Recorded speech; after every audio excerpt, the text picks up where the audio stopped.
Hola chicos, bueno, vamos empezando. Vamos a esperar que nos conectemos.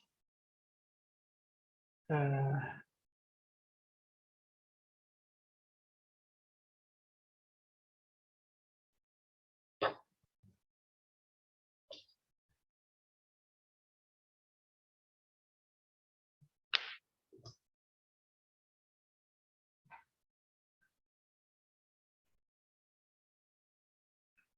bueno, a ver si están entonces.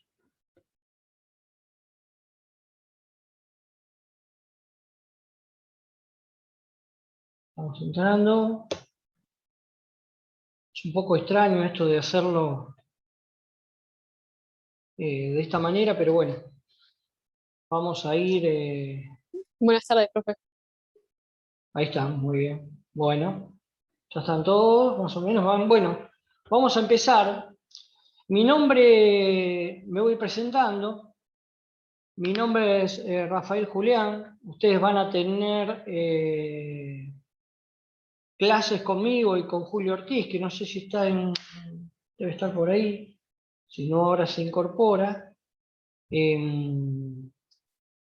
Vamos a empezar, ayer tuvieron clases con el doctor Taza. Por la forma de dar, que es un poco complicado desde el punto de vista de que es difícil darlo en forma virtual, no tengo el contacto con ustedes, no los veo a ustedes con el chat, lo vamos a manejar de otra manera para organizarnos. Yo voy dando una clase que es introductoria y después ustedes se van comunicando por el chat por cualquier duda, pero vamos a tratar de hacerlo en forma oral. Pero, ¿qué les digo?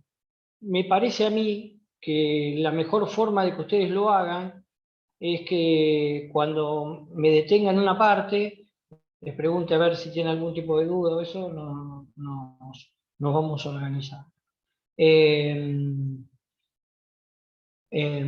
Ya empezamos, vamos a empezar. Tenemos más o menos ustedes tienen, ayer estuvieron con el doctor Daza, primera clase. Nosotros vamos a empezar a ver el delito, vamos a empezar a organizarnos. Esto es una clase introductoria porque la idea es que ustedes vengan con los temas leídos para que lo puedan entender, porque inevitablemente esa es la lectura previa. Por ese lado nosotros lo que vamos a tener es va a haber una organización de nuestra parte de los viernes de cómo vamos a estructurar la materia, los temas que se van a dar hasta el primer parcial. Yo había adelantado que quizás la parte del parcial no se sabe todavía si es presencial o no, pero creo que eso lo maneja el titular. Pero nosotros tenemos, si ustedes tienen ahí lo podemos ver de dos maneras. Ustedes lo van a ver en el programa, creo que a partir de la bolilla 14, acá lo tengo en el teléfono, no lo tengo acá, pero mucho más sencillamente, lo que vamos a dar en la primera parte, hasta el primer parcial, es del 162, ya vamos a ver delitos contra la propiedad, mejor dicho, delitos contra el patrimonio, del 162 al 172. Vuelvo a repetir que esta va a ser una clase introductoria porque lo que quiero es que tengan una lectura previa para que podamos realizar, a pesar de las dificultades de la distancia, esta forma virtual de hablar entre nosotros, tengan una manera de entender lo que estamos hablando. Yo acabo de dar clase para la comisión anterior.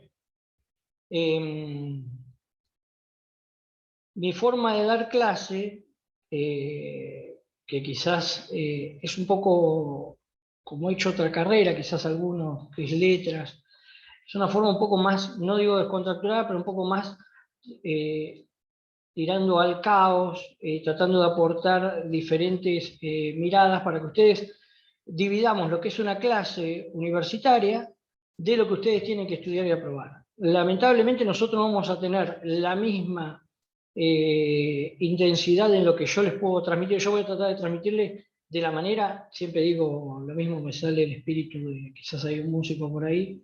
Yo soy un baterista, aficionado, pero bueno, me gusta trabajar sobre la improvisación y sobre el caos buen entendido de la clase. ¿Cuál es el inconveniente? Que de esta manera virtual yo veo fotos de ustedes, es muy difícil, es más, es como hacer un show por streaming. No siento, porque por ejemplo, ahí tengo 4, pero no quiero seguir mirando ni el chat porque me desconcentro y las fotos tampoco, así que inevitablemente voy a estar viendo, pero no es lo mismo la música en vivo, no es lo mismo la clase en vivo, no es lo mismo de esta forma. Sin embargo, si ustedes me siguen, yo lo que voy a ir tirando son disparadores. Ya inevitablemente empecé distinto en la otra clase, pero vamos a llegar a los mismos objetivos. Lo que más, les voy a hablar a dos partes, dos sujetos que ustedes tienen. Aquel que quiere formarse y quiere ser abogado, no va a haber ningún inconveniente respecto de eso. A ese le voy a hablar en las clases, pero yo también les voy a dar todos los tips y todas las formas para que ustedes aprueben, porque inevitablemente acá es casi aprobar o desaprobar, es una cuestión no accidental, sino una cuestión del estudio que tengan ustedes, pero no va a decir nada, aprobar o desaprobar, de lo que ustedes pueden ser como penalistas si les gusta. Entonces es mucho más sencillo. La cátedra tiene algunas libertades de las cuales es propia de los penalistas, o bueno, por lo menos de nuestro grupo. Ustedes pueden leer de cualquier tipo, de cualquier libro, pero además dentro, y eso lo maneja más Julio, que es como ahora lo van a ver con Julio Ortiz, él es quien maneja, sería como community manager, ¿no? Es quien maneja, ustedes pueden hacer las preguntas, yo trabajo con él, o sea que inevitablemente hay una relación, él fue mi alumno en su momento y ahora, bueno, trabaja conmigo y es un gran profesor y, y ha superado el alumno al profesor, que es lo bueno. Pero mi idea es de tratar de aportar una charla que hablemos de penal, pero vistos desde otro punto de vista. ¿Por qué? Porque yo he sufrido yo empecé a estudiar en el 89, me recibí en el 93, una forma de dar el derecho de otra manera. Es más, a mí no me convencía mucho, pero que era algo que se estudiaba, se rendía, se repetía un libro, no podíamos salir de un libro. O sea, si estudiabas civil, dabas Llambías o Borda, no podías ni siquiera combinarlo, una cosa demencial. Nosotros lo que ustedes van a ver es que yo les voy a dar un cronograma de estudio, ustedes van leyendo, tienen los libros que ustedes quieran, pero además también tienen los artículos, quizás por mi profesión de, de haber estudiado letras también me cuesta escribir de derecho, por eso, bueno, está Julio, todo eso, no me gusta mucho, me gusta más transmitir de esta manera, ¿no? Lástima que no tenemos la forma presencial, pero voy a tratar de transmitir todo lo que quiero decir y los objetivos, que no, acá hay dos objetivos, vuelvo a lo mismo, le hablo al alumno, es muy sencillo aprobar, si siguen el cronograma y estudian. Después lo que ustedes, yo no les voy a poder transmitir que aprendan derecho penal en 4 meses o en 8 meses si toman en cuenta que ustedes, como yo, son abogados de derecho penal 1. O sea, ustedes no universitariamente tienen el mismo estudio de penal 1 que yo. Bueno, yo tengo me he especializado, pero no importa. Entonces, de manera tal que ustedes lo que van a tener que ver es que aprobando o estudiando lo que yo quiero tomar de ustedes, o que ustedes tomen de mí, perdón, es ciertos disparadores.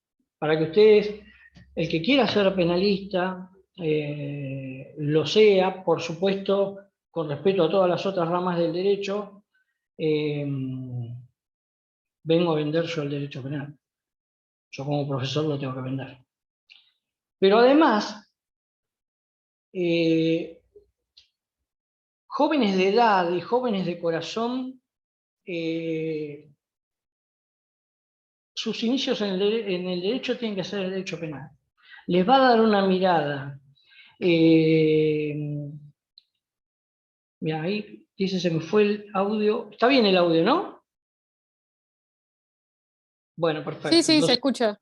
se escucha, bueno, no, ahí bueno, vio que se le había ido el audio a alguien.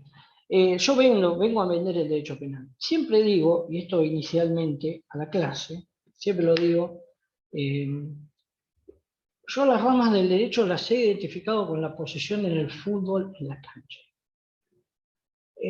¿Por qué soy penalista? No porque haya sido un buen jugador, sino porque llevamos la 10 en la espalda, chicos. El penalista lleva la 10 en la espalda. El 2 que la tira a la tribuna. El 5 y el técnico del bidón no forman parte del derecho penal. Son otras ramas. No lo voy a decir por respeto a las otras ramas del derecho. Pero la crítica que se nos hace a nosotros, y principalmente a los agentes, porque yo no solamente soy profesor, sino que desde el 92 que trabajo en la justicia federal y soy un operador judicial, es justo nuestra formación. Si nosotros tratamos situaciones conflictivas donde hay delitos, hay víctimas, pero también inevitablemente la gran crítica, hay personas que cometen delitos, pueden ser delincuentes, ¿no? A mí los nombres no me parecen nada ofensivos. Lo que vamos a encontrar es que nuestra crítica es que solo el derecho penal como operador del derecho, y deben reflexionar, somos quienes aplicamos las garantías constitucionales. Al tener como norte las garantías constitucionales se nos critica por garantistas. Es como criticar a alguien talentoso por su talento. Inevitablemente, imagínense que si todos fueran, si el derecho administrativo respecto al administrado, si el derecho de defensa al consumidor, con ustedes con consumidores, si el derecho inevitablemente tributario respecto de la relación tributaria de ustedes con el Estado, el derecho previsional respecto de los jubilados, utilizara las garantías que utilizamos los penalistas. Les aseguro que el mundo sería distinto. No me voy a meter en la formación de los otros, pero ¿por qué no aplican las garantías? Tienen muchas otras razones.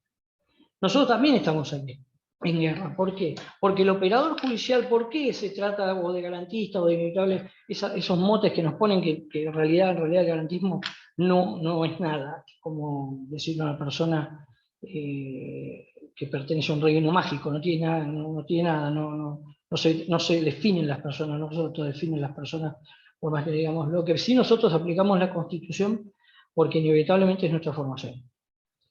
Por eso les vendo el derecho penal, y si ustedes quieren en algún momento,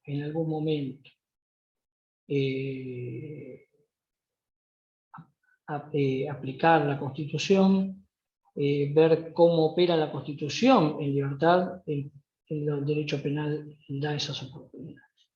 Sin embargo, debo decirles que esto obedece a... yo me acuerdo, siempre doy el mismo caso, ¿no? Yo, en filosofía del derecho, no sé ahora cómo se llama, me decían, von Ehring decía interés jurídicamente protegido. Pero yo repetía, paso a la clase y decís, ¿qué es el derecho? El interés jurídicamente protegido. Hasta que compras el libro y ves que el libro se llama La lucha del derecho. Y el interés jurídicamente protegido es solamente una visión que se quiere dar de lo que en realidad no dice von Ehring, ¿no? Esas son las versiones que uno inevitablemente, la falta de espíritu crítico en la lectura y en la bibliografía y en la enseñanza, te dan verdades establecidas, ¿no? La dinámica del derecho penal es casi absoluta. Vamos a un caso. La otra vez, así tormenta de ideas con otros penalistas, y me decían, bueno, ¿cómo tomamos en cuenta el tema del aborto, las personas gestantes? ¿Por qué persona gestante? ¿Por qué persona menstruante? Inevitablemente, porque las personas son menstruantes, porque ya el género no es una cuestión biológica, es de autopercepción. De manera tal que va a menstruar un hombre como va a menstruar una mujer, de acuerdo a su autopercepción. Esa dinámica que nosotros la tenemos inmediatamente, inevitablemente nosotros que entramos, ustedes van a ver que el Código Penal trata el tema femicidio, relaciones innumerables en la gran discusión respecto del patriarcado. ¿Por qué? Porque los modelos puede existir que aquella persona autopercibida, y esa es la gran discusión, como hombre ejerza violencia de género, representa el patriarcado, inevitablemente es una cuestión que es dinámica y se valorará como tenga que hacerse. Pero el concepto mujer inevitablemente es dinámico para el derecho penal. Y quizás la palabra mujer fue utilizada en muchos lugares, o embarazada, mujer embarazada, algo totalmente, vuelvo a lo mismo. La persona autopercibida no se puede decir que es solamente mujer embarazada. El género ya inevitablemente está autopercibido. Toda esta dinámica nosotros la podemos acoplar con mucha rapidez. Por suerte, para mí y por suerte para ustedes, yo voy a iniciar hablando de... Ahí veo a alguien que está tomando... no, está bien, Antonella, ¿qué es? ¿Qué es eso?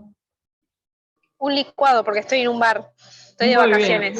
muy bien, está muy bien, perfecto. Bueno, lo que nosotros vamos a tener por suerte es que a mí me toca, yo en la libre, cuando estamos en la libre con el doctor Taza, puede tocar cualquier bolilla. En este caso, la suerte que tengo es de que me toca delitos contra la propiedad, que como ustedes van a ver al momento de ver el bien jurídico protegido, estamos hablando de patrimonio, es un concepto dinámico. Se dice propiedad, pero en realidad es patrimonio, porque es un concepto que va a hablar va a informar el artículo 14 y 17 de la Constitución, y no tiene que ver en sí con el patrimonio o la propiedad, como todos los conceptos penales del derecho civil. Lo que nosotros queremos ver acá, ustedes, esta clase es introductoria, ustedes van a ver que, como les hablo primero como alumnos, vamos a estructurar esto. Ustedes tienen que estudiar desde el 162 conmigo hasta el 172. Esos son delitos contra el patrimonio. El material, me dirijo a ustedes como alumnos que también les interesa, porque mucho del derecho penal quizás no les interese, pero porque inevitablemente hay algo rudimentario, por rudimento, de que ustedes lo que necesitan es el know-how para probar, como todo, un know-how, un broche, porque si no, a mí mucha esta materia no me interesa. Bueno, lo que les digo es muy sencillo, para probar es los temas que ven estudiados por los libros que ustedes quieran, hay libertad totalmente de libros. Nosotros sabemos, inevitablemente, no hay ninguna posición de la cátedra.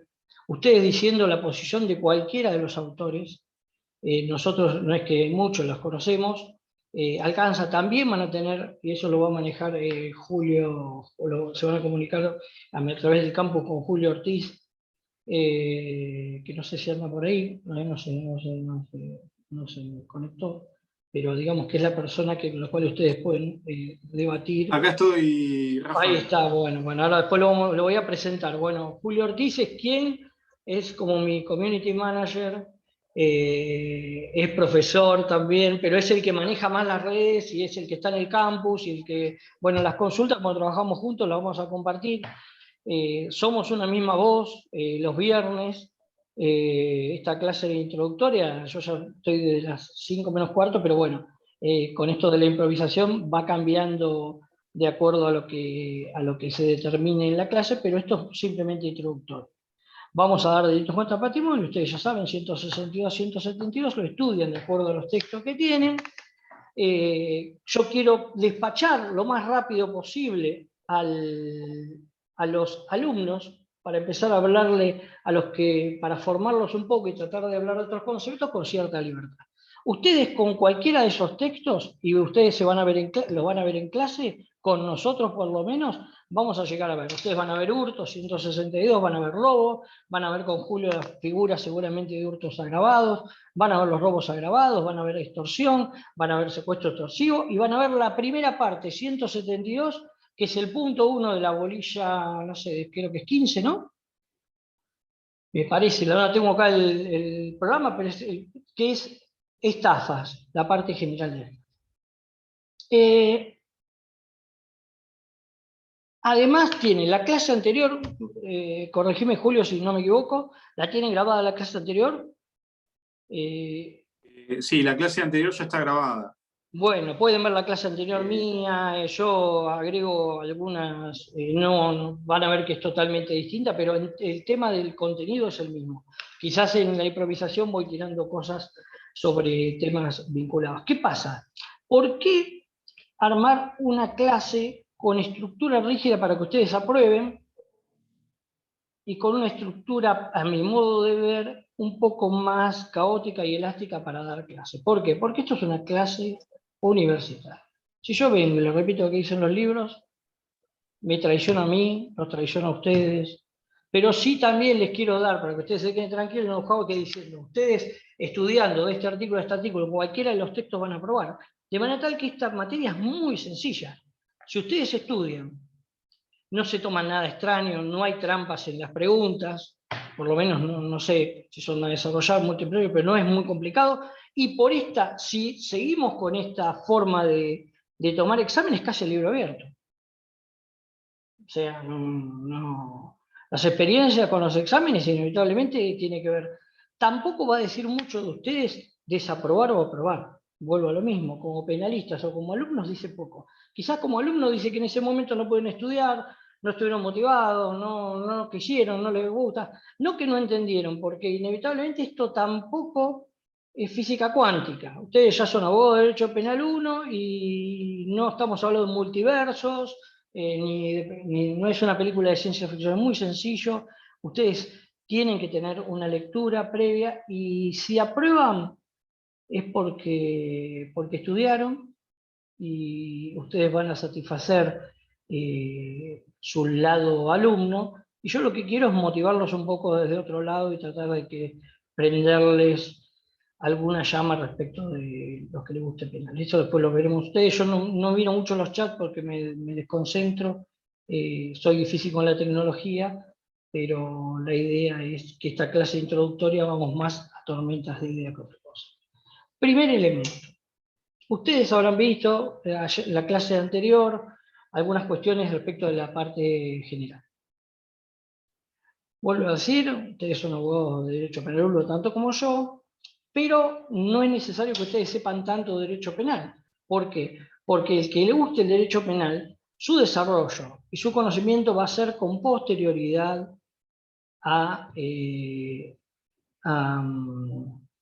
con posterioridad. Ahí está Julio diciendo que va a hacer unas preguntas a la parte general del campo para reforzar. La parte general de derecho penal, nosotros vamos a aplicar algunas partes, otras no. Le voy a hablar un poco al alumno y después le voy a hablar, vamos a hablar.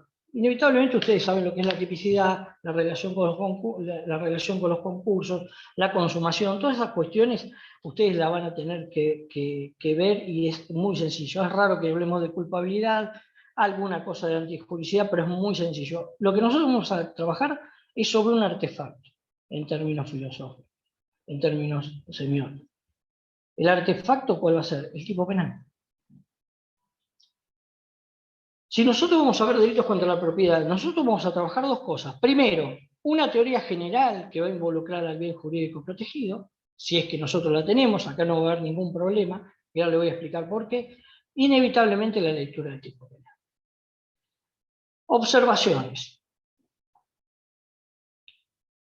Cuando hay una regla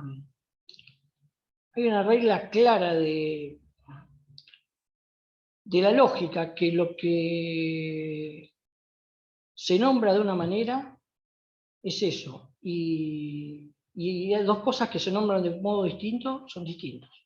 Una observación muy tranquila, como el chiste ese de que el que tiene perro que lo ate y el que no. Si nosotros hablamos de apoderar, si ustedes van al 162, vamos a ver que tiene todo un tipo penal, el que se apodera, muy bien. Vamos a ir a una regla que era, ¿se acuerdan en análisis sintáctico? No sé si todavía se hace bueno, pero En el análisis sintáctico nosotros construíamos o veíamos el tiempo, la persona en que estaba conjugado, que el verbo, de manera tal que nosotros lo que observábamos era el verbo. Si nosotros tuviéramos que hacer un análisis de un tipo penal, yo aparece un tipo penal ahora. La primera observación es ver cuál es el verbo. Inevitablemente, a partir de luego saco conclusiones, estructuro el tipo penal. En este caso, hay algunos verbos que son alternativos, no son tan importantes, pero en los delitos contra la propiedad arrancamos con el apoderamiento. ¿Por qué? Porque, como dicen los americanos, estos tipos de delitos tienen lo que se llama una construcción paradigmática. No significa que en sí mismos sean delitos o malos, sino que tienen una historia detrás. La propiedad y el concepto, bueno, mejor de patrimonio, en esa dinámica de conceptos que usamos en derecho penal, vamos a encontrarnos con que tiene una construcción. Siempre digo el mismo caso. El concepto de propiedad, el concepto patrimonio tiene el mismo origen que el del ejército. La creación, a partir de los pueblos antiguos, podemos decir inevitablemente cuál es la única observación que nosotros tenemos es principalmente en las Sagradas Escrituras, de manera tal que el pueblo hebreo, al proteger, al ser un pueblo nómade y protegía, ¿cuál fue su primera propiedad que protegió? Protegió a su ganado. Y a partir de la protección del ganado, al ser nómade respecto a otras tribus, creó el ejército. De manera tal que el concepto de propiedad, que desde algunos sociólogos y desde la Iglesia Católica empezó como un concepto de corrupción del derecho civil, o sea, el derecho civil arranca, dicen, corrupto el concepto de propiedad, es un tema distinto, nosotros lo que tenemos es ligado a la primera protección penal. O sea, que quizás el primer delito, inevitablemente, respecto a la propiedad, ha sido el apoderamiento. Desde el apoderamiento, no tenemos una lógica. Ustedes van a ver que tenemos saltos entre hurto, lo digo en forma general, después los hurtos de grado. Vamos a tener robo, vamos a tener extorsión y vamos a tener estafa.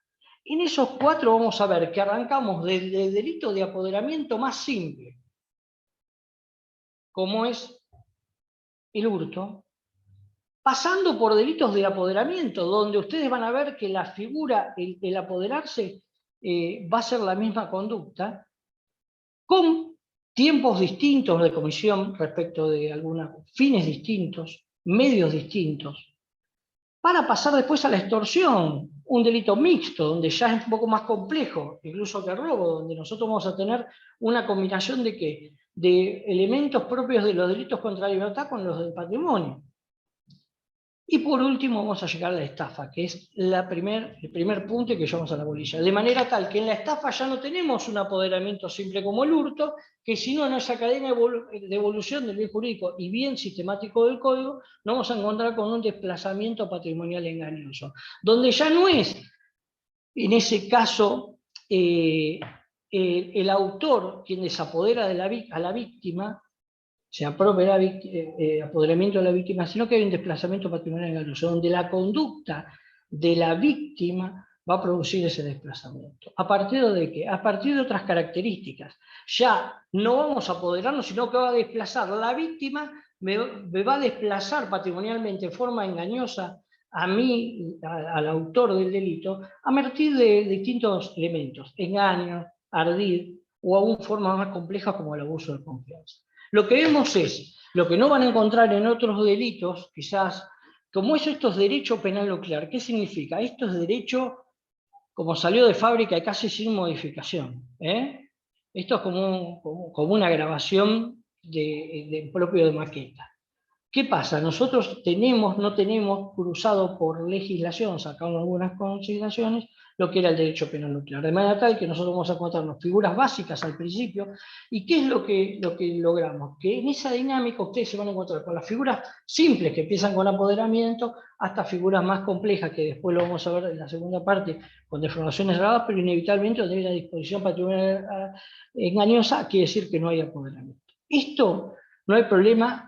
Yo no lo digo para que lo anoten, es simplemente a modo de refrescar las ideas, ubicarlos y que ustedes cuando estudien tengan eso, porque lo vamos a ver en extenso en la segunda clase.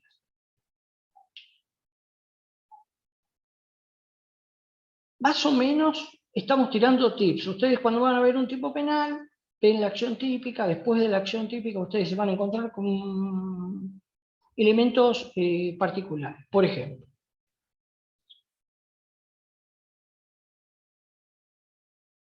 las figuras especiales, que son las del libro segundo, se van a encontrar con elementos en los cuales, por ejemplo, la parte general ustedes han visto que era un instigador, que era un determinador, un cómplice, lo han definido todo a partir de la parte de la teoría de autoría y participación. Sin embargo, el tema del autor no estaba tan determinado. ¿Por qué? Porque la dinámica del autor, ¿quién se la va a dar? El tipo especial.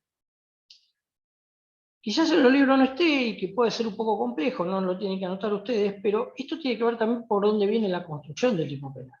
Porque en Alemania, como decía en la otra clase, que el perro blanco de pintitas, no decimos ese perro blanco que tiene pintitas, sino es perro blanco pintitas, se construye así. Allá pueden hablar de autor, pero también hablan de chor, con la dinámica de que nosotros no vamos a decir hurtor, el hurtor. Todos decimos el autor del apoderamiento. No tenemos, nuestro lenguaje es distinto, no es tan bárbaro y es un poco más rico en eso, pero también desde el inicio es mucho más complejo. Por eso vamos a encontrar con que hay más teorías para explicar cosas que inevitablemente ellos lo explican a través de las construcciones idiomáticas. Bueno. En todos los delitos, ustedes van a partir de la idea del bien jurídico protegido. Esto es bastante importante. En el proceso de panpenalismo, de inflación penal, ustedes como lo hayan visto, el problema grande es no agrupar los tipos penales a partir de bienes jurídicos protegidos. Por eso el derecho penal nuclear, que es el Código del 21, nosotros a veces dicen derecho penal nuclear, algo que tiene, para darle matices, siempre decimos, como darle matices científicos a lo que no es tan científico como es el derecho, nosotros es como que le damos nombre, y lo sacamos de contexto. Cuando hablamos de derecho penal nuclear, para nosotros, para nuestra tradición, para nuestro derecho penal, es el Código Penal del 21. De manera que el Código Penal del 21 van a estar todos los delitos nucleares. Y si nosotros, ustedes han visto el proceso de infracción penal, leyeron a Luigi Ferrajoli, dicen de qué está hablando este Tano, pim, pum, pam, tin, tin, es inevitable que esto es mucho más sencillo. Nuestro derecho penal nuclear, en tiempos del positivismo jurídico, fue un código penal de avanzada. Ya hablamos de positivismo jurídico, lo enmarcamos en un contexto histórico. Nuestro derecho penal fue inevitablemente de avanzada, pero además tenía un derecho nuclear donde los bienes jurídicos protegidos eran mucho mejor determinados a partir de ¿qué? De bienes comunes y corrientes. ¿Por qué? Porque todavía no había ocurrido algo determinante en el derecho penal. A mi modo de ver, que es la aparición del quiebre del estado de bienestar y, como siempre digo, el enfrentamiento del Estado contra el hombre. Por supuesto, les puedo decir ideológicamente que no tengo nada que ver con el liberalismo político. Cuando hablo de Estado contra el hombre, lo hablo en términos de derecho penal. ¿Se entiende? Es más, estoy dentro del estado de bienestar y lo que estoy diciendo es que el quiebre del estado de bienestar, el quiebre de la presencia del Estado como proveedor del estado de bienestar es lo que generó el proceso de infracción penal. ¿Por qué? Porque como todo sujeto en el fondo amenazante dirige su fuerza para mantenerse como Estado sin poder proveer al estado de bienestar a partir de las normas penales, la inflación penal. Entonces, si ustedes lo incorporan, es muy sencillo.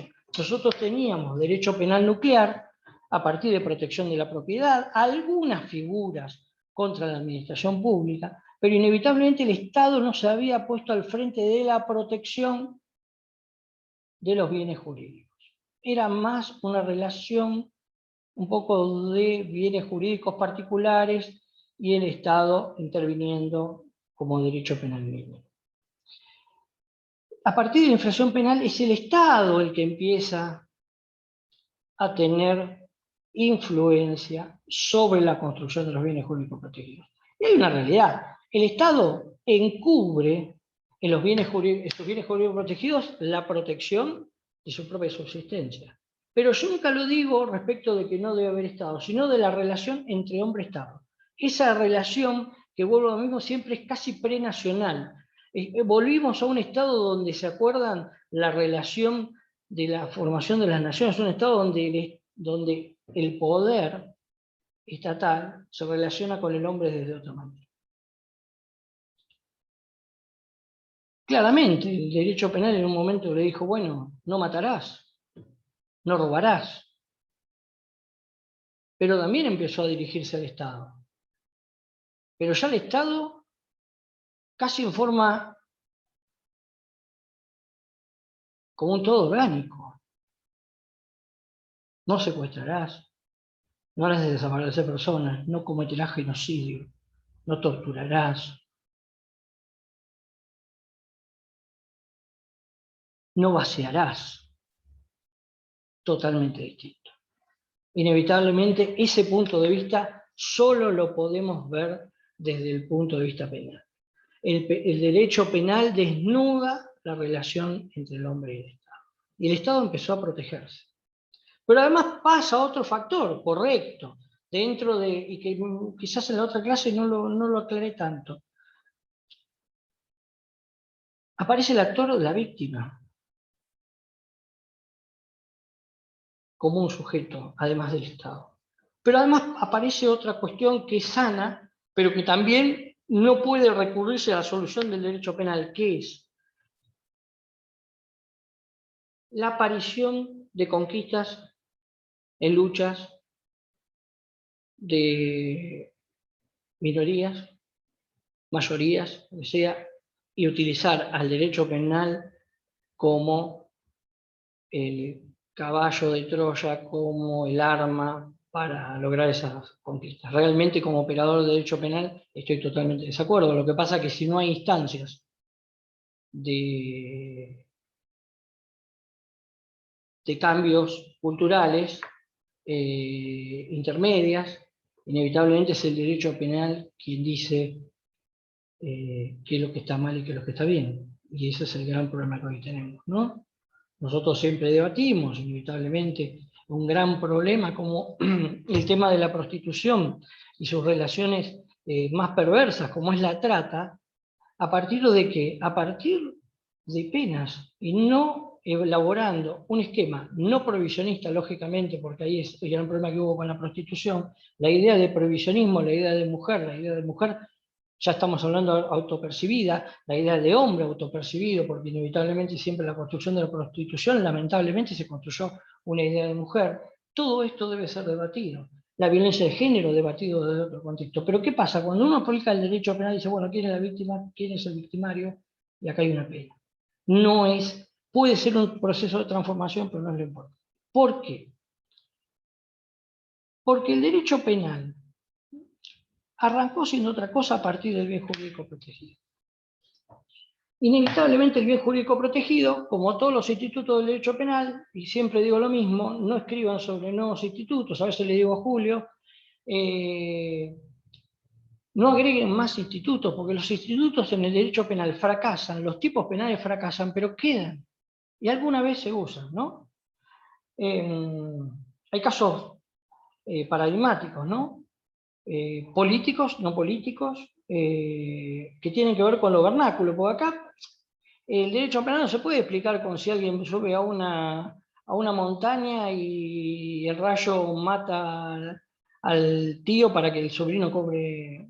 Un caso que te ponen que es realmente una ridiculez. Quien domina la ley de la naturaleza, diría Hasselmer, ¿no? Pero te quieren explicar el derecho penal a partir de una excepcionalidad, cuando debe ser tomado desde un sentido más común e inevitablemente como una lucha.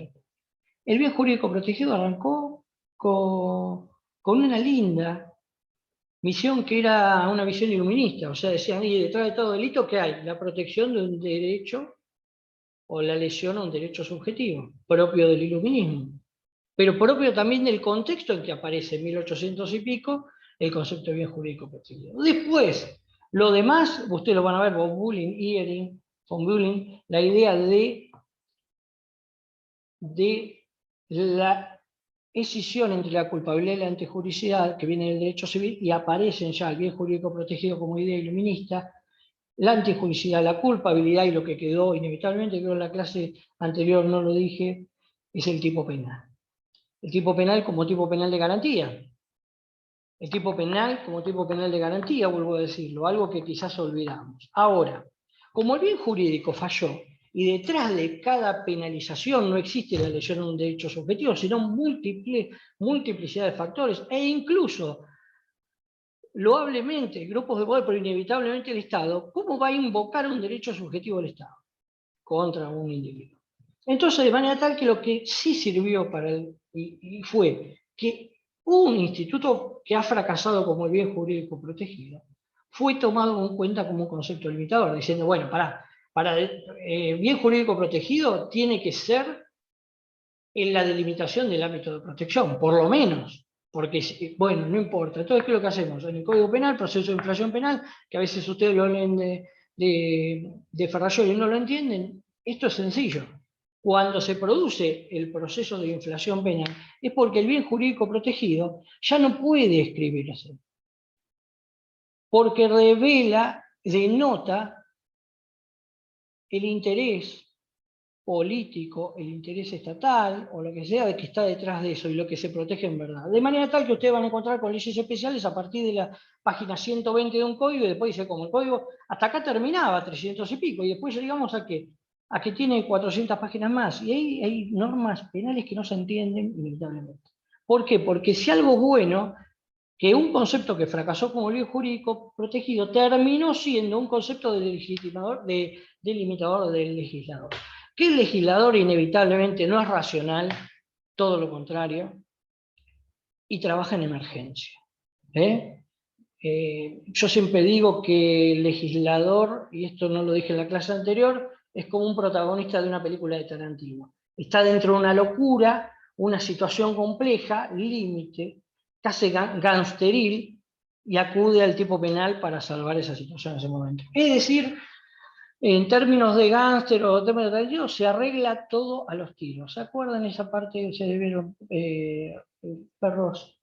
La película donde ellos todos dirigen un arma contra ellos y cuál era el único objetivo, iba a terminar todos disparando. Bueno, de eso se trata, por eso no pueden poner el bien jurídico protegido detrás de eso, no puede ponerse el debate o la discusión de algo frente a una norma penal. Primero aparece la norma penal, castiga a todos o castiga a ninguno, y a partir de ahí tratamos de resolver conflictos. Esto ha pasado en muchas cuestiones, ¿no? Inevitablemente, lo decimos, procesos inflacionarios penal actuales. Ley Bloomberg. Se había resuelto inevitablemente que en el secuestro extorsivo seguido de muerte no se penara tanto la diferencia entre el secuestro extorsivo y la muerte. ¿Por qué? Porque si no había diferencia entre una pena y el otro, el secuestrador le convenía, para asegurar su impunidad, matar al secuestrado. ¿Qué hicimos nosotros? Eso había sido resuelto hace 60 años, caso Bloomberg, dijimos no, penas altas para la extorsión seguida de muerte. Perdemos eficacia respecto de esa situación. Y más en delitos es que inevitablemente quien comete ese delito tiene algo de conocimiento o tiene algo de dominio respecto de la situación. También ustedes van a ver respecto del hurto que nosotros en una construcción paradigmática podemos dar miles de casos. O sea, se puede debatir, che, robó para comer. O sea, una referencia más que real, una referencia que viene de Víctor Hugo en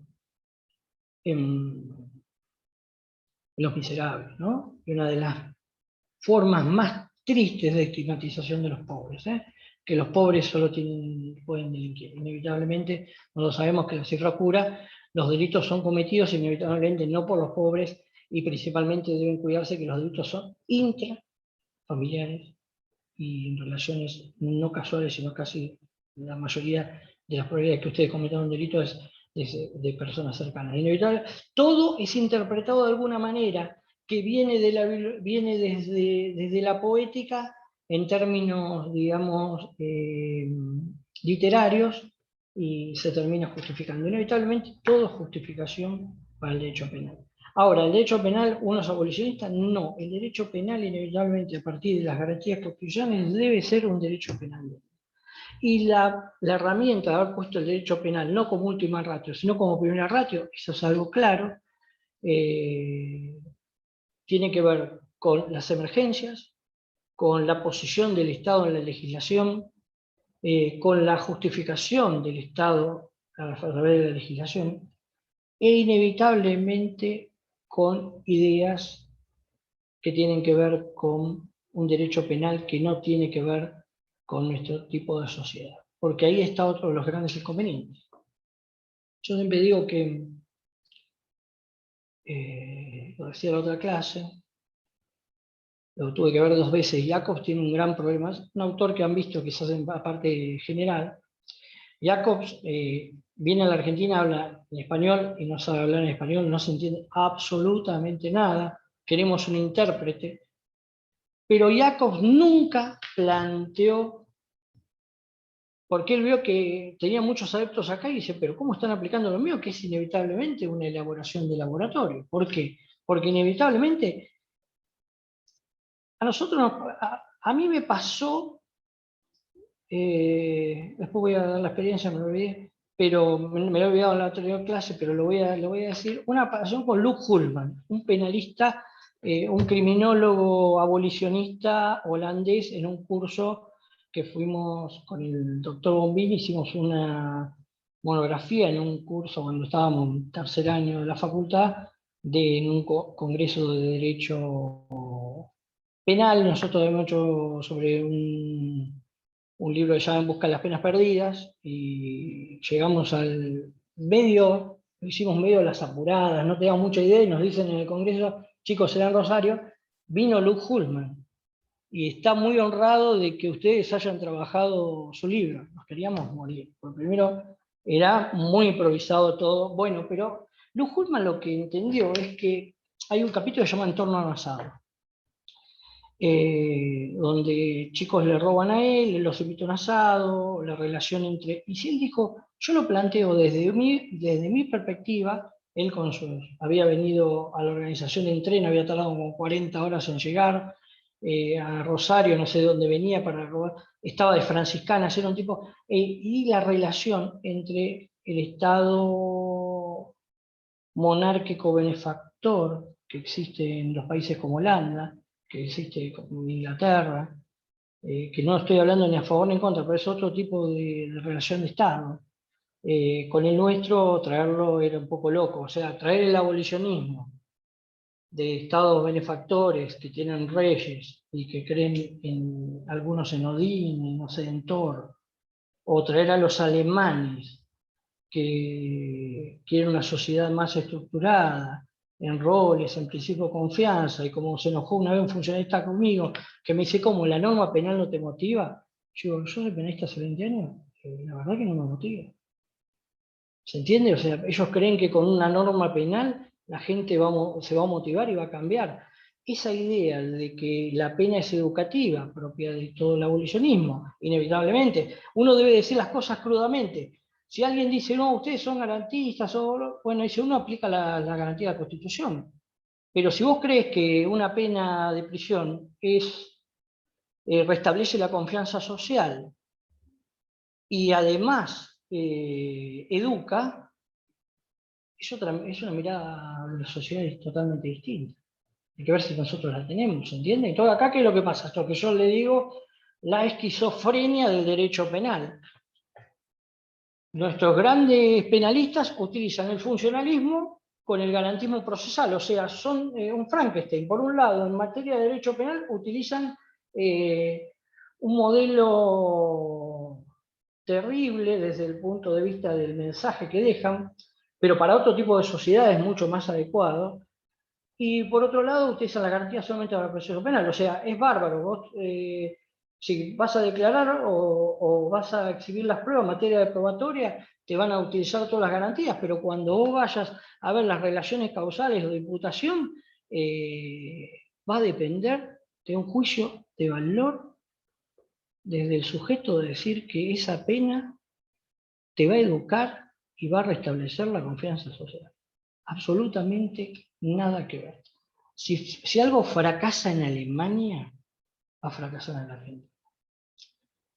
¿Por qué estas escuelas y el derecho penal sigue manteniéndose como algo científico? Yo no lo quiero vender como algo científico.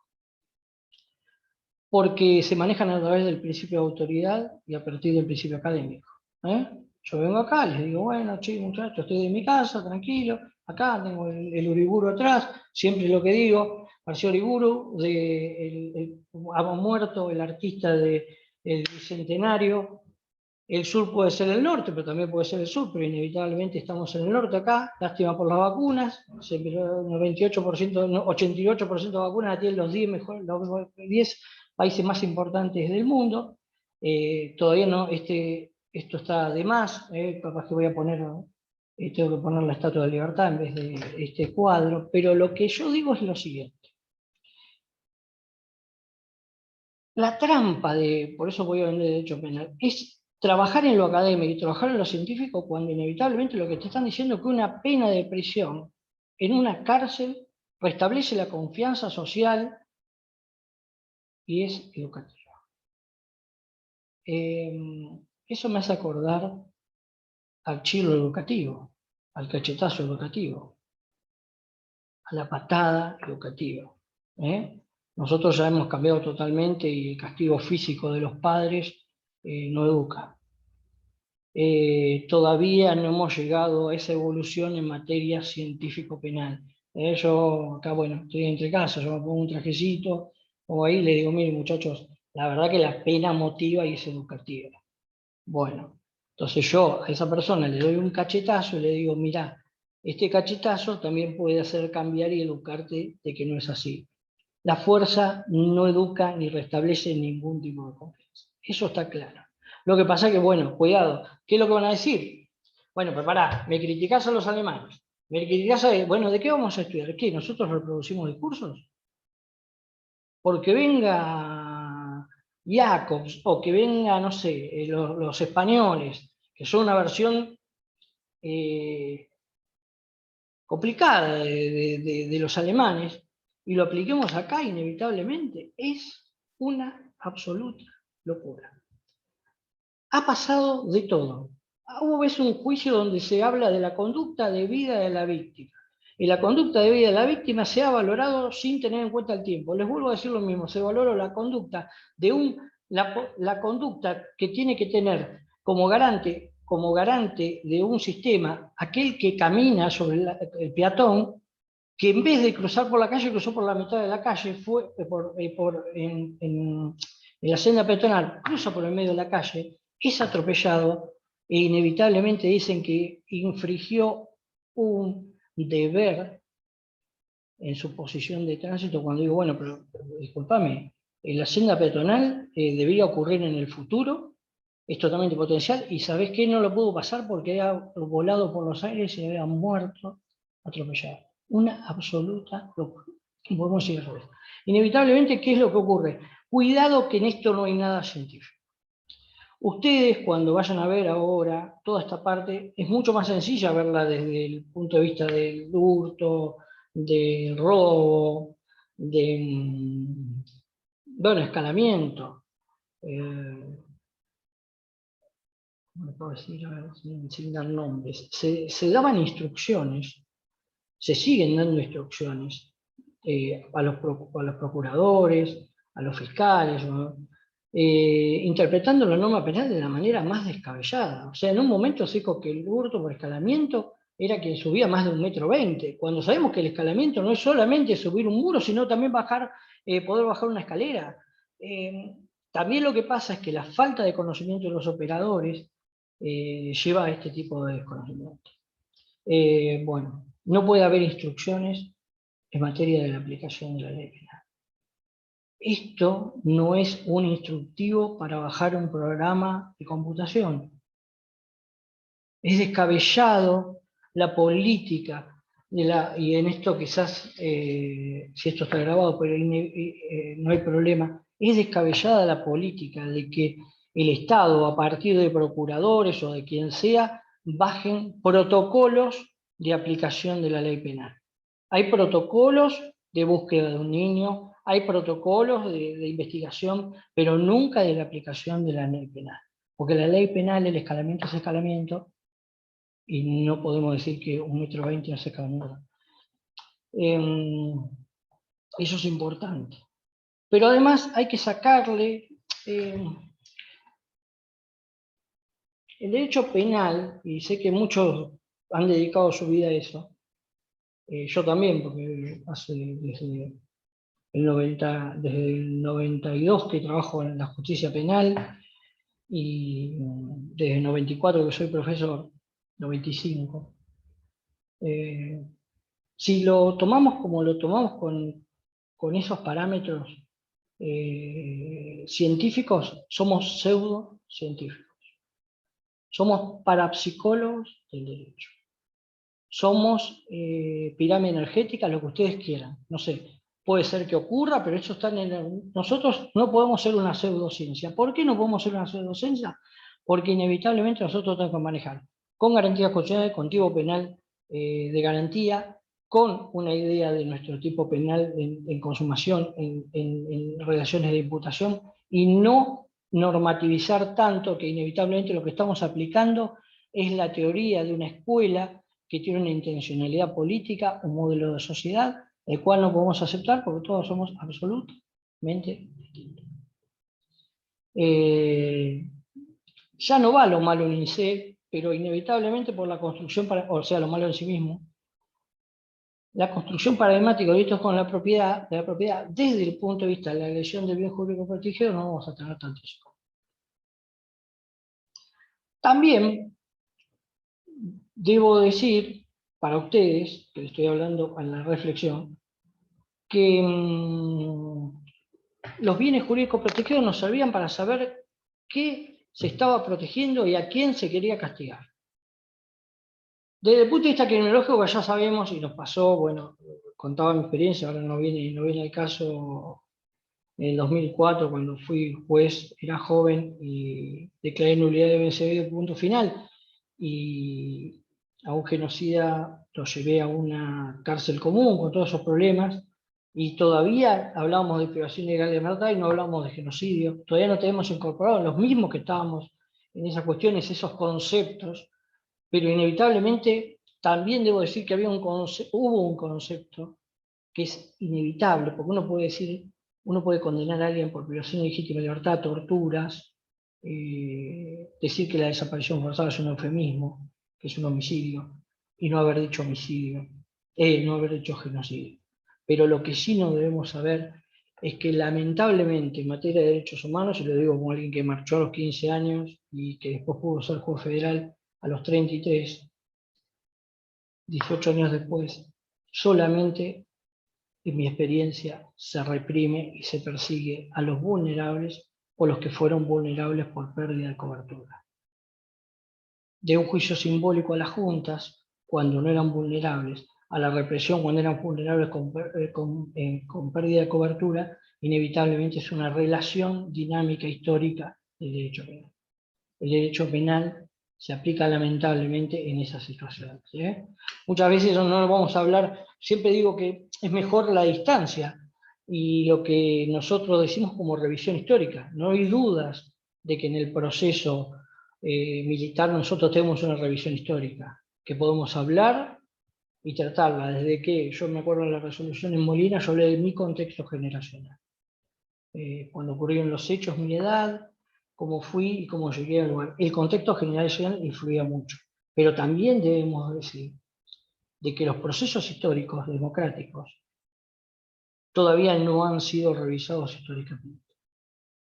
¿Para qué? Para ocupar el lugar desde el punto de vista del derecho penal y desde el punto de vista del hombre. Es mucho más difícil, es mucho más fácil una ópera tosca como un genocidio tan vulgar y sangriento como en la Argentina. Podríamos discutir sobre la demonización de la violencia política, como fenómeno bueno, pero son todas cuestiones que no vienen al caso. Lo que sí debo decir es que siempre hay una mirada, hay un caso,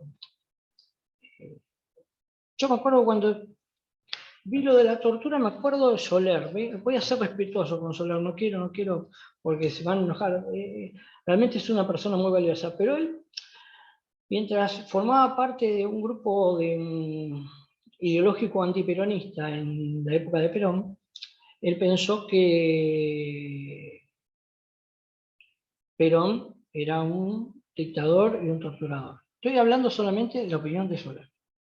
¿Qué pasa? Soler, en la dinámica histórica, que es el gran problema, terminó siendo procurador de la Revolución Libertadora y convalidando con su silencio fusilamientos y persecución. Inevitablemente esta dinámica, por eso uno debe tener la misma mirada de la tortura en el poder o fuera del poder. Entonces, nosotros es muy fácil para nosotros como contexto, como para los alemanes, juzgar su derecho a partir de una ópera tosca como el genocidio del Holocausto, o nuestro genocidio. Es tan tosco, tan vulgar y tan brutal, que inevitablemente no tenemos, no hay forma de no condenar. Sin embargo, Cavallo en primer momento, y recién en el 2004 se pudo declarar la nulidad de audiencia de voto final y existían juicios por la verdad, porque no se podía perseguir a tipos que habían hecho un acto brutal de ópera tosca, como el genocidio ocurrido a partir del 76. Y lo digo a partir del 76 para no mezclar temas de violencia política o problemas con problemas de revisión histórica. Ahí no tenemos ningún, porque nosotros lo vemos desde el punto de vista de la revisión histórica. Esto también transforma el derecho penal alemán, porque uno viene y dice, no, bueno, vos agarras un libro de penal 1 y te dicen, no sé si me estoy yendo por las ramas, hoy es introductorio, quiero darle esa dinámica, ustedes ya saben que empezamos con, ya les di los tipos penales, después Julio, 5 minutos antes de terminar, no sé qué hora es ahora, cuando voy por las ramas, 7:30, ¿qué no termina la clase? Soy de dar una hora y media, soy pesado en eso. A las 8. Bueno, vamos por parte. Termino de hablar de cómo el contexto de las escuelas y todo eso en el derecho penal. Después le paso con Julio, que les va a dar algunos datos, y les digo lo que tienen que estudiar y más o menos organizarse viernes a viernes. Pero esto es una charla introductoria, una charla en la cual quiero expresar mis ideas. También, inevitablemente, ahora se entiende menos, uno tiene que mostrar desde qué lugar habla.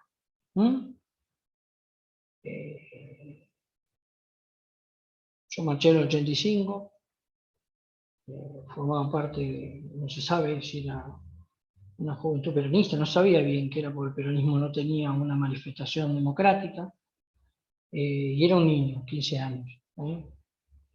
Pero bueno, pero uno tiene su historia y uno tiene un lado y un punto de vista. Y todos tenemos nuestro punto de vista, pero lo importante es decirlo, ¿no? Porque si algo tenemos con nuestro legislador racional es que no es racional, es un irracional, hay intereses, pueden ser loables e incluso en la lucha por conquistas sociales, el fin justifica los medios para el derecho penal, y eso es lo que no estoy tan de acuerdo. Me gustaría que la transformación y las conquistas sociales en materia, en otros tipos de materia, lo hagamos sin utilizar como medio el derecho penal, que inevitablemente el derecho penal, al ponerlo adelante, utilizamos una forma maquiavélica de utilizar un medio para conseguir un fin, un medio terrible. Uno puede decir, bueno, pero hace operador judicial de hace, no sé, 30 años. Y bueno, nosotros tenemos la mirada, eso del 10 de la espalda, de limitar el derecho penal, inevitablemente. Cosa que no necesita hacerlo el legislador. El legislador puede trabajar con prejuicios, puede trabajar, el Estado puede trabajar, el legislador puede trabajar con prejuicios, puede trabajar con animosidades, con contextos políticos, con emergencias de cualquier tipo. El derecho penal es quien debe, la justicia penal es quien debe limitar, y también los operadores. Por eso la ideología inevitablemente que ustedes deben tener para el que sea penalista, inevitablemente ser delimitador del lugar donde sea.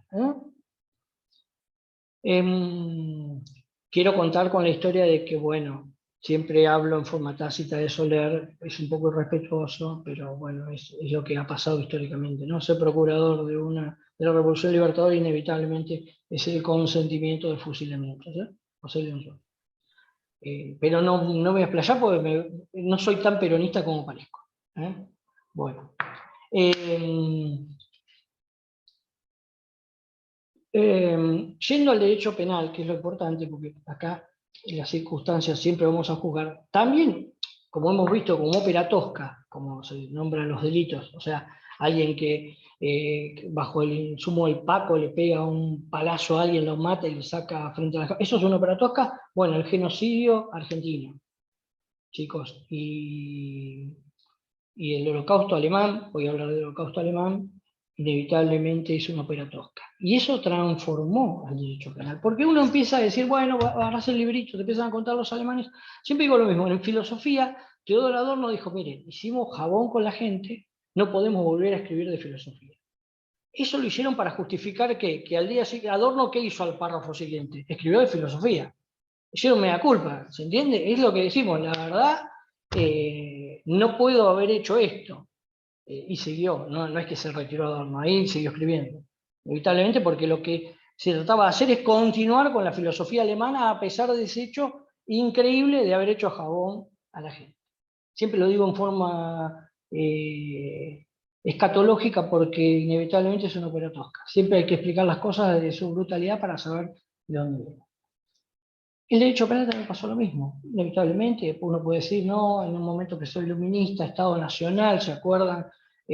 Nosotros podemos explicar todo nuestro derecho penal inflacionario a partir del quiebre de bienestar, la idea de que el derecho penal sigue el derecho penal en lugares, uno dice, ¿por qué en Noruega, en Finlandia, en todos estos lados, la idea de derecho penal está como disuelta, no tiene, bueno, no hay autoridades en Finlandia, o sea, creo que hay lugares, si ustedes lo van a averiguar, de 10.000 personas que se manejan por un sheriff y una convención, ¿se entiende? No hay un Estado, no hay una idea, hay un proteccionismo, hay reyes, hay politeísmo, hay un montón de cuestiones que influyen sobre el tipo de derecho penal. Por eso nosotros no podemos juzgar con todo nuestro pasado y con toda nuestra historia al derecho penal desde el punto de vista noruego-finlandés, ¿no?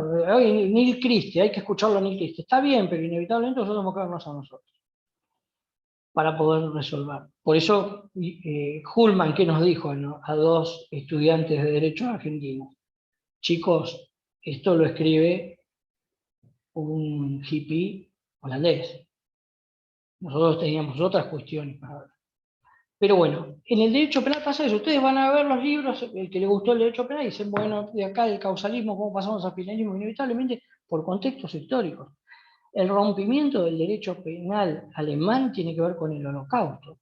Porque a partir del holocausto dijeron, che, siempre lo digo en tono, está mal que no me gusta que me queramen, pero bueno, digo, che, ¿alguien escribió sobre un proceso social o estructuras sociales de acción, que el proceso penal es etización?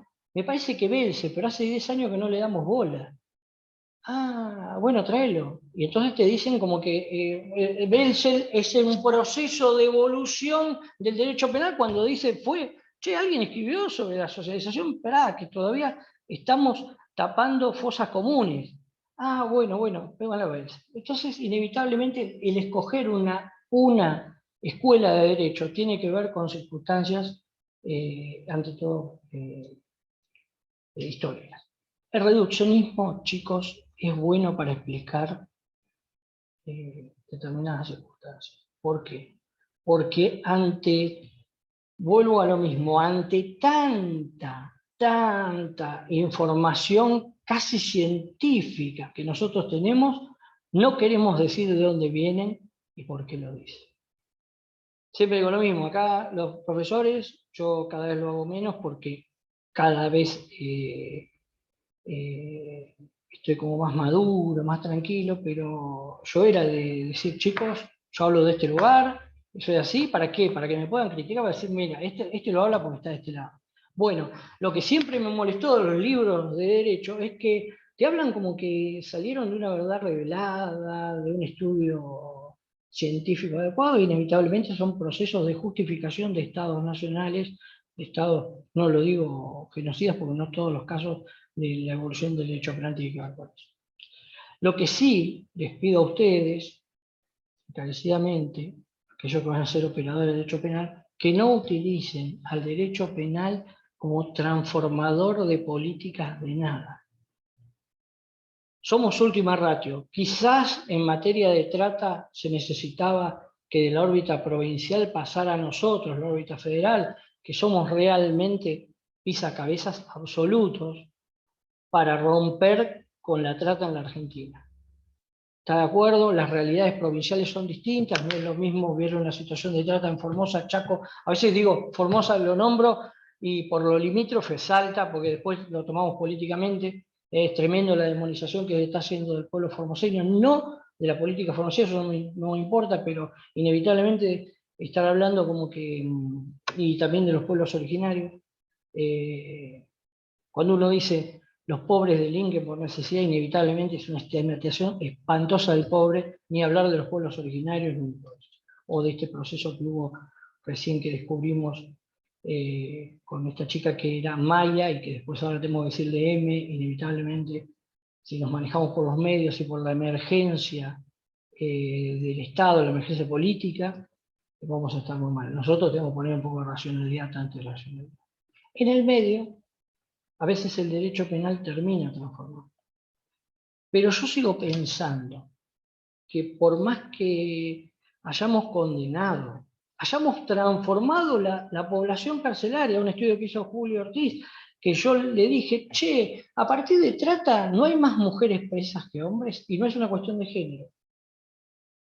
Sí, ¿por qué? Porque inevitablemente subyacía atrás un discurso donde había una mirada, primero no una mirada de género autopercibida, sino una idea de mujer prostituta o mujer empleada doméstica.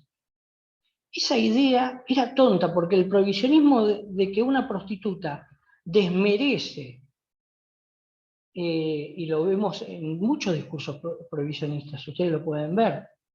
Primero hablan de una cuestión de género biológico. Ya no se puede hablar de género biológico, no se puede hablar de prostitución femenina.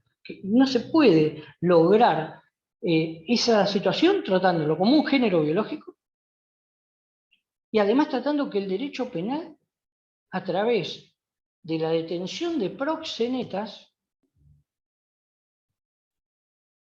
porque ¿qué pasa? Nosotros vamos al sistema de tratas.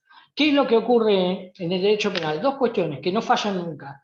¿Vamos a penar a quién? A los vulnerables y a los que pierden cobertura y pasan a ser vulnerables. Pero también lo que tenemos nosotros es que cuando aplicamos el derecho penal, inevitablemente, a veces no lo queremos hacer, se baja lo que es el estándar. ¿Qué significa el estándar? De la red de trata internacional vamos a detener a una madama con 3 chicas en un departamento. El derecho penal fracasa. Bajamos estándares, vamos detrás, vamos a salir de este tema que es complicado. Vamos detrás del narcotráfico internacional y ¿qué vamos a hacer? Vamos a agarrar trafiadictos. Es inevitable. ¿Por qué? Porque el derecho penal actúa en un contexto político donde fracasa y además baja los estándares. Quien llega, inevitablemente, porque dijimos, vulnerables, la norma penal tiene destinatario. Es el vulnerable porque perdió la cobertura. ¿Quién vamos a recibir nosotros? Vamos a recibir al vulnerable perdido cobertura. Dentro de un sistema de tratantes va a haber tratantes. Y yo creo que en Mar del Plata, y en eso me siento orgulloso, Julio, mucho más, somos lugar de vanguardia respecto a la lucha de trata. Hemos hecho lo que no se hizo en ningún otro lugar del país. Lamentablemente no se pensaba en Mar del Plata cuando sacó la ley de trata. Se pensaba en otros lugares. Pero hoy que tengamos casas recuperadas, casas de verdaderamente, ya no de memoria, sino de por el tema de trata, es un orgullo de toda la sociedad de Mar del Plata, inevitablemente. Pero detrás de eso hubo mucho castigo, hubo mucha pena. Siempre las conquistas sociales, lamentablemente, se utiliza el derecho penal como es lo que yo lamento en el alma. Y bueno, y hablamos de que la transformación de la población carcelaria cambió de hombres, lógicamente producto del patriarcado, a una mirada distinta donde la mayoría de las detenidas por trata, si no malinterpreto, son mujeres. En términos ya no biológicos, pero bueno, lo digo en términos biológicos. Pero eso es un tema distinto, porque está bien condenar la trata, lo que digo es que nosotros tenemos que tener después de esto un proceso superador, ¿no? A nosotros nos pasaba, vos, en el buen sentido, reventabas un prostíbulo, y reventabas otro prostíbulo, reventabas otro lugar, y las prostitutas eran las mismas. Vos decís, ¿cómo? No fue, el Estado no se encargó, es en la misma cuadra donde estuvo Maya, vamos a decirlo con nombre, no es, esta chica va a seguir durmiendo, si no es ella, otra persona en la calle. Si no es la hermana, inevitablemente podemos nosotros reprimir determinadas cuestiones, pero el proceso de transformación se logra de otro lado, está claro. Si algo nosotros conocemos es que nosotros podemos decir, bueno, la estadística sí, se terminó con la trata de Mar del Plata o con la explotación de la prostitución, pero ¿cuál fue el resultado? Inevitablemente, gente que está detenida. Si yo creo que hay un poder de transformación a partir de la pena y no a partir de políticas diciendo yo no consumo prostitución, una remera, que es mucho más importante que quizás que una condena, una movilización, lo que pasó con el aborto, todas cuestiones que tienen que ver con luchas que vienen de otro lado. ¿Eh? El aborto fue difícil porque se despenalizaba, pero el mayor logro del aborto es haber sacado el derecho penal del medio. Si nosotros entendemos que en el aborto, lamentablemente, hoy todavía existe una discusión que es muy compleja, pero lo más positivo del aborto es que prescindimos del derecho penal. ¿Por qué no lo vamos a hacer en otros aspectos de la vida? ¿Mm? Está bien, la relación víctima-victimario es muy extraña, es muy compleja. El tema de la explotación es muy extraño, es muy complejo. Más cuando se trata de explotación laboral, ya no en formas, vuelvo a lo mismo, toscas, que es como la explotación sexual, en la explotación laboral, las características son más diversas. ¿Por qué no en casos de explotación laboral no tratar de lograr que en realidad el derecho penal esté fuera de eso y se logre un mucho mejor? Lo que quiero decir con esto es dar opiniones. Siempre me gusta a mí exagerar un poco mi visión para poder quedar expuesto. La idea es quedar expuesto, porque si no, inevitablemente todos hacemos un discurso que parece que todo... Nosotros vimos una nena viviendo en condiciones increíbles y hace 40 años que estamos tratando en la democracia de velar por sus derechos. Inevitablemente, no sé, del discurso al otro tiene que ver con otro proceso de transformación. No participa el Estado, participan las instituciones intermedias. Ese es el gran problema en la Argentina. Hay derecho penal porque no hay instituciones intermedias. Y el Estado inevitablemente corrompe toda mirada, pero el Estado, visto desde lo que nosotros podemos conocer, o el poder estatal corrompe toda mirada, el poder en general. Entonces, inevitablemente, lo que tenemos que construir para todo son instituciones intermedias. Si uno rescata a una persona sometida a trata y quien los rescata suben a un avión y la chica ni siquiera saben dónde está el domicilio. ¿Qué pasó? Hubo juicio de trata y no sabían dónde estaban las víctimas de trata. ¿Por qué? Porque no había seguimiento sobre eso. Entonces, ¿sí? ¿Qué pasó? Nosotros pusimos la norma penal correctamente, rompimos con el negocio, hicimos todo eso, pero nos faltó la etapa intermedia. ¿Dónde íbamos a contener a esas personas? Nosotros podemos... y eso tiene que ver con las etapas intermedias. Pero acá hay otro tema. Estamos acostumbrados aquellas instituciones intermedias, esas etapas intermedias, participe la voz estatal, sea la que sea, venga de donde venga. Entonces, por eso, nosotros tenemos un plan de vacunación ahora, pero hace 4 años el Ministerio de Salud ha dicho que los chicos pobres generaban anticuerpos y no necesitaban ser vacunados, entonces se vencía la vacuna, pero no era que se vencieron. El hecho no era que se vencieran vacunas, sino que se hubiera dicho que los pobres tienen más anticuerpos que los otros chicos que no necesitaban la vacuna. La discusión pasa por ese lado. Entonces, cuando participa el Estado, y ya no es un tema político, nosotros necesitamos de que nos involucremos en esas instituciones internas, en esa transformación. Yo no quiero ser autorreferencial, pero hoy tuve una alegría muy grande, tampoco lo dije en la otra clase, pero yo conocí a los 5 o 6 años a un chico que todavía está luchando con una situación, y bueno, hoy fue subcampeón nacional en tenis, está en un ámbito de oportunidades. Las oportunidades, el estado difícil que se puedan dar. Las instancias intermedias son las que van a generar oportunidades y transformaciones. El compromiso social. Cuando yo hablo de esa historia que me contó un vecino de mi papá del campo, donde resolvieron un conflicto de un gasoducto en una reunión vecinal, donde había 5.000, en Finlandia había 5.000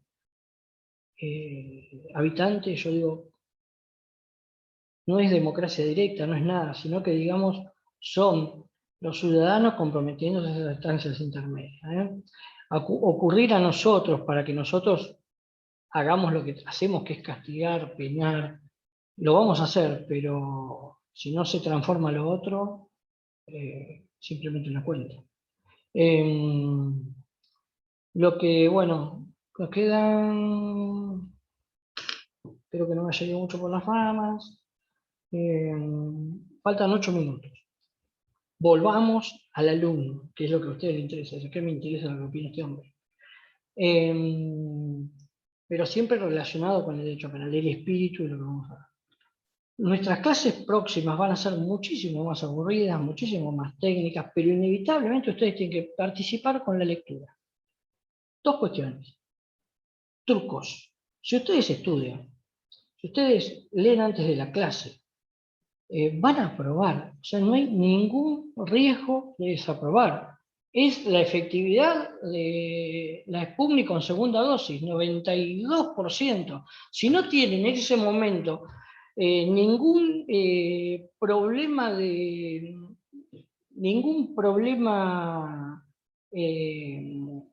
van a aprobar, casi digo cosas que no puedo decir. Bueno, porque soy una bestia de 51 años que está lleno de prejuicio. Uno también, la deconstrucción es bravísima, es bravísima.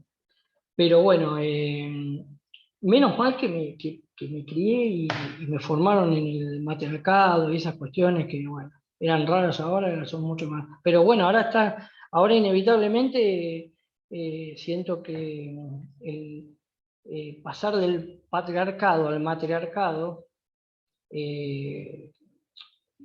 nosotros sabemos que en la mirada fantástica de la antigüedad existió el matriarcado.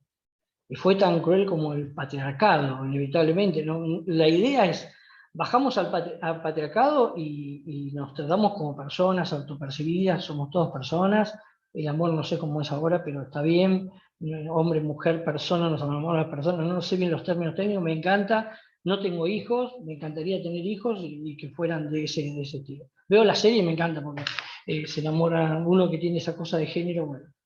Pero bueno, esas cosas de construcción vienen bárbaras. Y en el derecho penal lo bueno es que estamos formados dentro de ese discurso. Nosotros deconstruimos un poco el discurso y esto no es quiebras.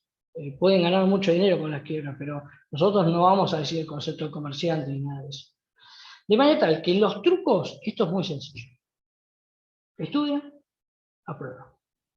Al que le guste el derecho penal o le inquieta alguna cosa que dije, yo creo que me limita un poco la grabación, pero me ha pasado que si no estuviera grabado, el profesor debe ser un provocador que debe generar gente que lo apoya y gente que no le gusta lo que está diciendo. ¿Para qué? Para poder generar una masa crítica. Yo no tengo que ser políticamente correcto. Pero bueno, grabado tengo alguna, y esta cosa de no verlos a todos me da un poco, porque si los viera a todos, aunque esté grabado, soy políticamente incorrecto. Así me da un poco de... Pero bueno, tienen que estudiar, van a probar. Siempre digo lo mismo, ahí no políticamente correcto. Kant decía que la pena hay que recibirla en esto, me voy a poner en penalista, pero el 2 lo tienen que recibir con dignidad. Si es un 2, es un 2, se jugó mal, se jugó mal. No dice nada a ustedes desaprobar. Vuelvo a lo mismo, ustedes pueden desaprobar las dos materias. No gustarle ahora el derecho penal, gustarle dentro, no sé, ¿no? Pero inevitablemente yo vengo a vender el derecho penal, ustedes lo van a comprar, por lo menos por el momento, y si no, como alumnos van a aprobar, que es lo importante para ustedes como alumnos. Después traten de exigir, no quiero ponerlo en problema, no hay problema con Julito, unas clases un poquito más enciclopédicas, más de charla, más de debate, porque si yo ya sé lo que es el 162, ustedes lo pueden leer, cuando sean abogados ustedes lo van a ver, pero sí la comprensión de conceptos desde el punto de vista del estudio. Ustedes tienen que tener rudimentos. Yo puedo tocar la batería, pero si no, estudié el 1 a 1, el Ratamacuí, hay una cosa que se dice Ratamacuí, que nunca suena Ratamacuí, pero tenía que sonar Ratamacuí, no sé, pero son onomatopeyas yanquis, que nosotros lo aplicamos acá y hablamos distinto. Pero bueno, todas estas cuestiones es trabajo, o sea, no hay nada que no sea. A veces creemos que nosotros con nuestra opinión alcanza. Primero hay que estudiar, primero hay que formarse, hay que tener perspectiva y después ustedes pueden opinar desde el punto de vista técnico, que es lo que necesitan. También hay que ser técnico, chicos. Descuidamos la técnica, que eso no quiere decir que nos casemos con la técnica hace que nosotros no venga nadie y nos diga, che, escuchamos a uno en alemán, uno en español, o un argentino, vengo yo y le digo, oye, tienes razón. No. A veces a mí me pasa que un buen argumento, yo, tenés razón, después hice otra cosa, tenés razón, pero bueno, tiene que ver con mi espíritu libriano, es otra cuestión, dicen según lo siguen. Pero la idea es que ustedes tengan ese periodo, pero con una base técnica. ¿Cuál es la base técnica? Estudio. Para jugar al tenis hay que tener técnica y sacan 3 millones de veces. Ustedes necesitan lectura. No hay conocimientos, no hay que ser, son muy platónicos en general los alumnos, en el sentido de Platón, que consideran que tienen conocimientos inmanentes, que vienen de una vida anterior y que no se les va a despertar. Si no lo leen, no lo van a saber. Pero ¿qué pasa? La lectura tiene que ser placentera.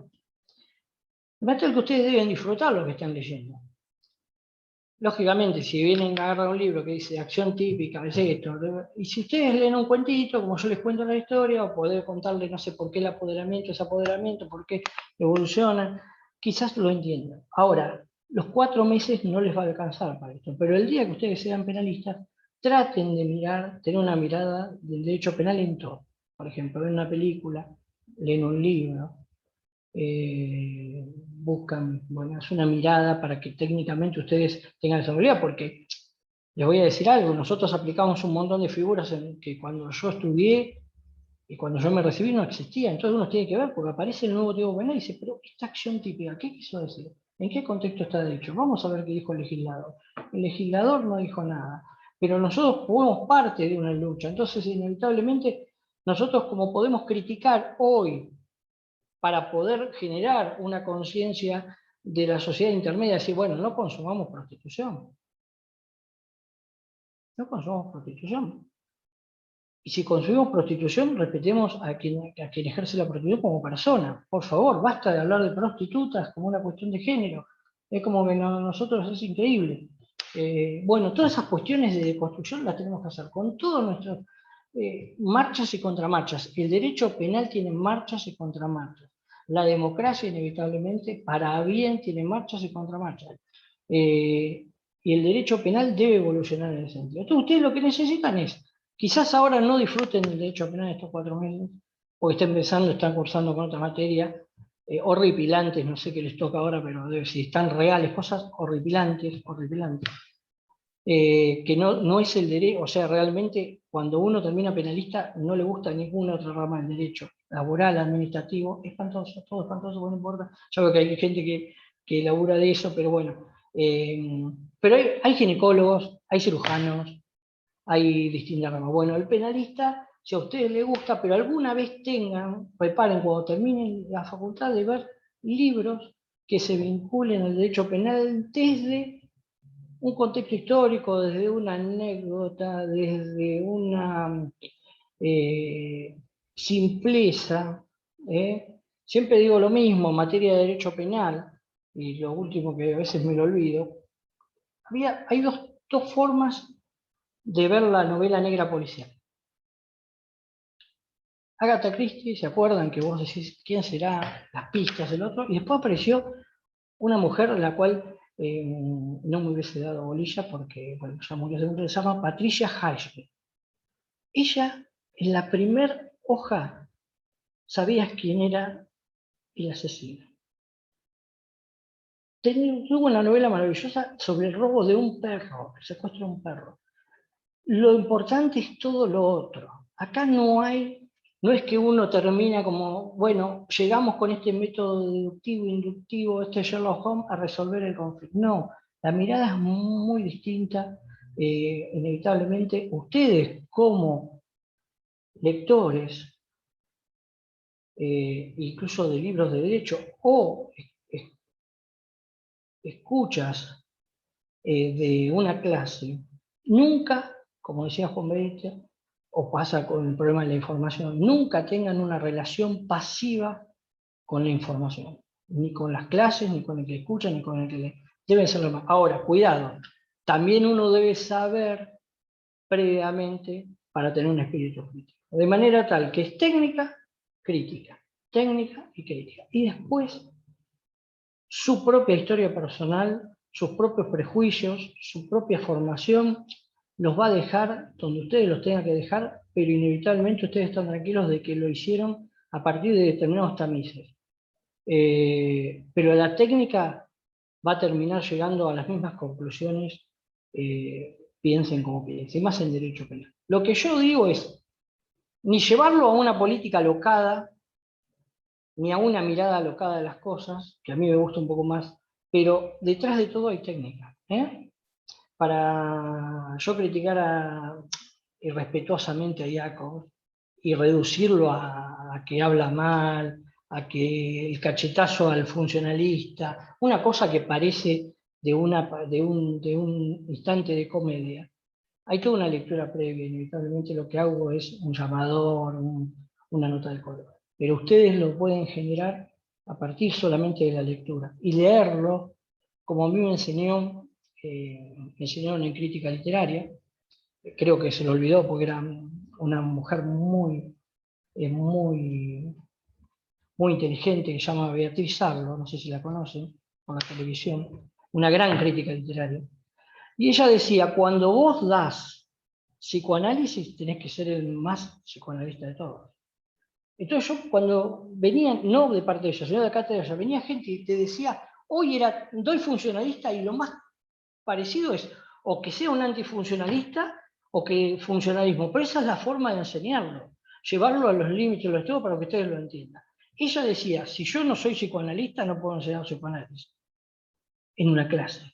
Si yo no soy, no sé, si no sigo el constructivismo de Derrida, lo tengo que vender. Y yo vendo el derecho penal. A ustedes les puede gustar o no mi mirada, pero yo lo tengo que vender de la manera más escatológica en el buen sentido y mundana que se pueda. Bueno, con Julio, los últimos minutos que les va a decir. ¿Se escuchó bien todo? Sí. Sí, sí, se escuchó perfecto. Les va a decir más o menos toda la estructura de. Porque yo hablo pavadas, pero él estructura la clase. No, yo creo que hay que tomar dos cuestiones que mencionaba Rafael. Que uno primero tiene que estudiar para formarse, sí, pero también tiene que tener esa mirada crítica. O sea, si hay algo que tienen que aprender de la facultad, es a tener una mirada crítica. y para tener una mirada crítica necesariamente tienen que estar formados en un tema. ¿Sí? Y por eso yo creo que este tipo de clases ustedes la tienen que aprovechar, ¿sí? Hacer las consultas o las intervenciones que consideren pertinentes, a los fines de conseguir una mirada crítica y una propia visión sobre los hechos. ¿Sí? Sobre todo teniendo en cuenta el derecho penal, que últimamente, o en los últimos años, es utilizada como una herramienta formadora de la sociedad, cuando en realidad la sociedad no puede ser formada desde el ámbito penal. ¿Sí? Pero bueno, hecha la aclaración, el material de estudio ustedes lo van a tener subido al campus, ¿sí? Yo creo que Taza les debe haber mencionado que la cátedra digamos, no marca un manual o un libro específico para estudiar, que eso es libre a elección del alumno, ¿sí? Tengan presente que si van a estudiar de un libro, tiene que estar actualizado. Eso sobre todo en algunas cuestiones. Por ejemplo, el tema del aborto, yo creo que Luciano Bianchi iba a subir un apunte al blog de Penal 12 MDQ, y si no al campus. En el tema de trata también tienen el titular que ha escribido sobre eso, ¿sí? Que está completo y está actualizado. Pero bueno, los demás temas y las clases se les va a ir diciendo de dónde pueden sacar el material y cómo es la forma conveniente para estudiarlo. Pero bueno, yo lo que quería remarcar es eso que dijo Rafael, esa mirada crítica. Porque ustedes no pueden pasar por la facultad sin conseguir o sin tener una mirada crítica. ¿Sí? Y creo que esta es la materia en la cual se puede conseguir eso, porque en derechos reales, ¿qué mirada crítica van a tener? ¿Se puede tener una mirada crítica de, no sé, del dominio? No. En cambio, en el derecho penal sí, porque se vincula con muchísimas cuestiones. Y vamos a tratar temas que ustedes no van a ver en las otras materias. Pero bueno, cualquier tipo de consulta la pueden realizar a través del chat del campus. ¿Sí? Y bueno, los dejo con las con últimas Rafael. dos cosas más hablando del alumno. Lo quiero terminar con el alumno. Quiero que ustedes vean, por su cuenta, lo identifiquen. En el delito de hurto, es un gran momento para ver qué es una acción típica. Van a encontrar la acción típica. ¿Qué es la acción típica? Van a escuchar van a ver teorías clásicas, son 4, van a ver la Blatio, distintos tipos en los libros, y después van a ver la teoría de la disponibilidad, la que utilizamos nosotros. En esa dinámica de evolución y de consecuencias, pueden decir, bueno, este delito está consumado, no está atentado, además de la acción y de cómo se va a interpretar, les va a dar datos de la tentativa, datos de la consumación que van a ser fundamentales para nosotros trabajar. Entonces, inevitablemente, en hurto, 162, cuando hablan de apoderamiento, quiero que vean todas las teorías de la acción constitutiva del hurto. La aprehensión rey, la contacto, todo lo que tengan ustedes, la ilatio rey. Y después, a partir de ahí, quiero que vean las fases ejecutivas que puedan identificar a partir de cada una de las teorías. Si se modifican o no la fase ejecutiva. Al hablar de fase ejecutiva van a hablar de tentativa, eso después lo vamos a ver. Cuando venga este caso yo voy a hablar un poco por qué, cómo empieza el tema de la tentativa, históricamente cómo utilizarlo, y va de la tentativa hasta la consumación. Pero esa, digo lo mismo, la excusa para que ustedes lo lean desde un ámbito. La acción típica de desapoderamiento, verla como acción constitutiva del delito, para ver si hay fases ejecutivas, cuándo se consuma, cuál es la acción del ladrón, y hasta dónde podemos decir que está, según una teoría estará consumada, según otra teoría estará tentada. O según alguna teoría, ni siquiera es una no va a llegar a ni siquiera a tentativa. Después, verán el objeto y principalmente la consumación. Pero ahí ya tienen, en la primera clase, la excusa para ver acción típica, ver tentativa de consumación a partir de la dinámica del lugar. Cuando veamos robo, vamos a ver también los medios comisivos que pueden agravar. Entonces, vamos a ver la violencia, fuerza a las personas, violencia en las personas, y los momentos que pueden tener relación en lo que se llama consumación y posconsumación. Como ven, cuando le hablo al alumno, soy más aburrido, más técnico, pero eso está dando vuelta en todos lados. No hay nada distinto. Quiero que lo lean y bueno, le toque a mí o le toque a Julio, en ese momento ustedes van a tener el mismo material, también se va a asegurar eso. y también van a tener dadas las clases y los temas que se van a dar, salvo creo que a Vigiato que lo ven por su cuenta, pero los temas troncales los van a ver en clase in extenso y con el material que ustedes van a tener a mano, que es una gran ventaja. Bueno, nada más, llegamos justo, ya hasta pasaditos. Bueno, les mando un abrazo, buen fin de semana y espero que lo hayan disfrutado de la clase. Muchas gracias, profe, es muy interesante.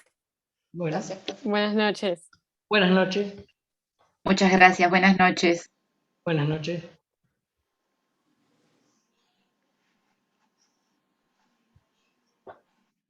Finalizo.